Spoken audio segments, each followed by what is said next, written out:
izdarīs šo vienu lietu, un vīrietis pats sāks rīkoties. Un šeit tu uzzināsi vienu svarīgu tādu niansi. Ja tu izdarīsi šo vienu soli, tev pašai ir jāpārstāj rīkoties. Un es esmu par to, lai vīrietim parādītu savas jūtas, sajūtas. To ir jādara ļoti, ļoti akurāti. Tas nevar pārvērsties par tādu kā uzbāšanos.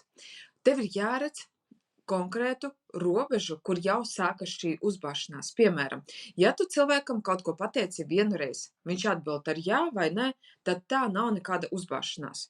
Kad tu pateici vienreiz, kad tu iedevi, iedevi mājienu vienu reizi, kad tu parādīji vienu reizi, un tu pateici vienu reizi, un cilvēks tā it kā nedzird, tā it kā ignorē, neatbild, tu sāc jau teikt otro reizi, trešo reizi, vienkārši ar cerību, ka tevi sadzirdēs.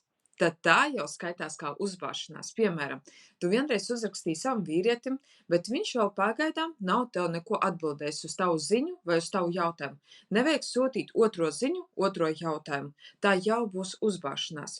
Bet uzrakstīt vienu reizi, tā nav nekāda uzbāšanās. Tā ir normāla cilvēciska komunikācija, kad tu izrādi interesi par otru cilvēku un parādi to, ka viņš, jā, tev ir interesants. Tikai vienu reizi. Un, mīļās meitenes, sievietes, nevajag uzbāzties. Ja tu uzbāzīsies, tad tavs vīrietis tikai bēgs projām no tevis, pat ja tu viņam pašā sākumā patiki.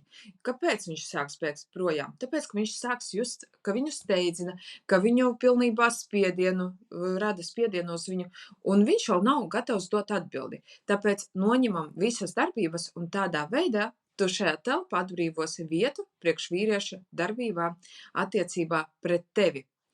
Tāpēc, ja jums attiecībās ir nesaprašana, kaut kāda nesapratne, jūs esat uz šķiršanās robežas, jums kaut kas nav riktīgi attiecībās, tad noteikti pārēj uz manu mājaslapu, kura ir norādīta vai nu aprakstā vai profila aprakstā, un noskaties bezmaksas webināru Laimīgas attiecības pateicoties domu spēka praktikām.